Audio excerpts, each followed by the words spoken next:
ഈ പരിപാടി കേവല വിനോദത്തിനായി മാത്രം നിർമ്മിക്കപ്പെട്ടതാണ്. ഈ കഥയിൽ ചിത്രീകരിച്ചിരിക്കുന്ന കഥാപാത്രങ്ങൾ, അവരുടെ പേരുകൾ, സ്ഥലങ്ങൾ, സംഭവങ്ങൾ മുതലായവയെല്ലാം സാങ്കല്പിക മാത്രം ആയതിനാൽ ജീവിച്ചിരിക്കുന്നവരോ മരിച്ചവരോ ആയ യാതൊന്നുമായി ഇവയ്ക്ക് യാതൊരു ബന്ധവുമില്ല. ഏതെങ്കിലും തരത്തിലുള്ള സാമ്യം തോന്നുന്നുണ്ടെങ്കിൽ അത് തികച്ചും യാദൃശ്ചികം മാത്രം.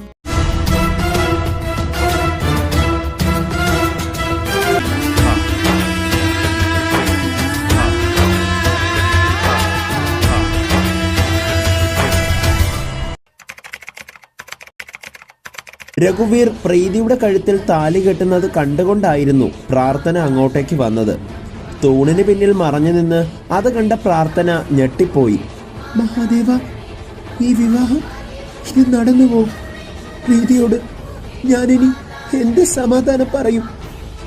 രഘുവിനെ എനിക്ക് നഷ്ടപ്പെട്ടതിൽ എനിക്ക് വലിയ വിഷമമൊന്നുമില്ല. കാരണം അമ്മയ്ക്ക് വേണ്ടിയാണ് ഞാൻ ഈ വിവാഹത്തിന് സമ്മതിച്ചത്. പക്ഷേ പ്രീതിയുടെ കാര്യം എനിക്കറിയില്ലല്ലോ. അവളുടെ മനസ്സിൽ മറ്റാരെങ്കിലും ഉണ്ടോ? അവൾക്ക് വിവാഹത്തിന് സമ്മതമാണോ? ഒന്നും എനിക്കറിയില്ലല്ലോ. ഞാനിപ്പോൾ വരാമെന്ന് പറഞ്ഞ് എൻ്റെ സ്ഥാനത്ത് അവളെ നിർത്തിയിട്ടല്ലേ ഞാൻ പോയത്. ഞാനിനി എന്ത് സമാധാനമാണ് മഹാദേവ അവളോട് പറയുക? പ്രാർത്ഥന ഇത്രയും സ്വയം മനസ്സിൽ പറഞ്ഞ് തൂണിന്റെ പിന്നിൽ മറഞ്ഞു നിൽക്കുമ്പോൾ പൂജാരി ഇതേ സമയം പറഞ്ഞു, ഇനി വരൻ വധുവിന്റെ നെറ്റിയിൽ സിന്ദൂരം അണിയിച്ചോളൂ. രഘു പ്രീതിയുടെ മൂടുപടം മാറ്റി അവളുടെ നെറ്റിയിൽ സിന്ദൂരം അണിയിച്ചു. ആകെ വിഷമത്താലിരിക്കുന്ന പ്രീതി ബാക്കിയുള്ളവരുടെ മുന്നിൽ അത് കാണിക്കാതെ സ്വയം ചിരിച്ചു. അപ്പോൾ പൂജാരി പറഞ്ഞു, ഇനി അഗ്നിയെ ചുറ്റി 7 വലം വെച്ച് വധൂവരന്മാർ ഹാരമണിയിക്കേണ്ട ചടങ്ങാണ്. അങ്ങനെ രഘു പ്രീതിയുടെ കൈയും പിടിച്ച് അഗ്നിക്ക് ചുറ്റും 7 വലം വെച്ചു. ഓരോ വലം വയ്ക്കുമ്പോഴും സത്യങ്ങൾ ഓരോന്നായി രഘു ചൊല്ലുന്നുണ്ടായിരുന്നു. ഇതെല്ലാം കണ്ടു നിൽക്കുന്ന പ്രാർത്ഥന ആകെ വിഷമത്തോടെ പ്രീതിയുടെ മുഖത്തേക്ക് നോക്കി. പക്ഷേ പ്രീതി അവളെ കണ്ടിരുന്നില്ല. പെട്ടെന്നാണ് പ്രാർത്ഥന ദൂരെ നിൽക്കുന്ന രുദ്രനെ കണ്ടത്. ഇത് ആ രുദ്രനല്ലേ? സുവർണയുടെ മകൻ എന്നോട് സൗഹൃദം നടിച്ചു നിന്ന് ഇവന്റെ യഥാർത്ഥ രൂപം ഇന്ന് വലിയ മുത്തശ്ശി പറഞ്ഞപ്പോഴാണ് ഞാൻ അറിയുന്നത്. ഇല്ലടാ, നിന്നെയും ഞാൻ വെറുതെ വിടുമെന്ന് കരുതണ്ട. ഇത്രയും പറഞ്ഞുകൊണ്ട് ആരും കാണാതെ പ്രാർത്ഥന മുറിയിലേക്ക് പോയി.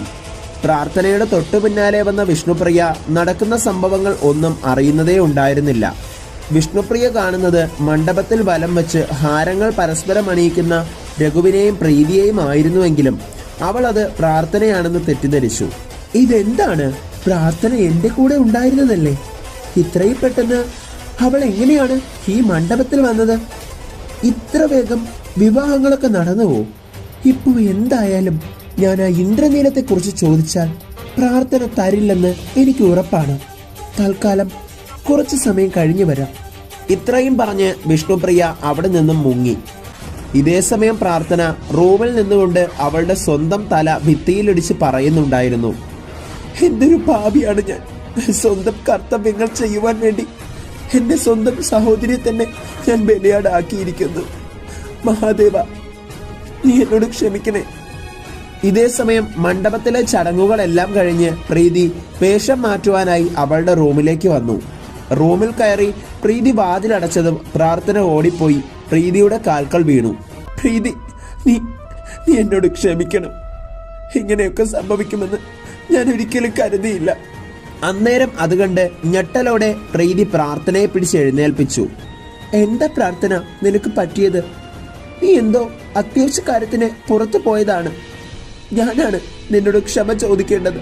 നീ സ്നേഹിച്ചിരുന്ന പുരുഷൻ ഇന്നിതാ എന്റെ കഴുത്തിൽ താലി കെട്ടിയിരിക്കുന്നു. ഞാൻ ഇനി എന്താണ് ചെയ്യുക? നീ വിവാഹം കഴിക്കാൻ ആഗ്രഹിച്ച പുരുഷനല്ലേ രഘു?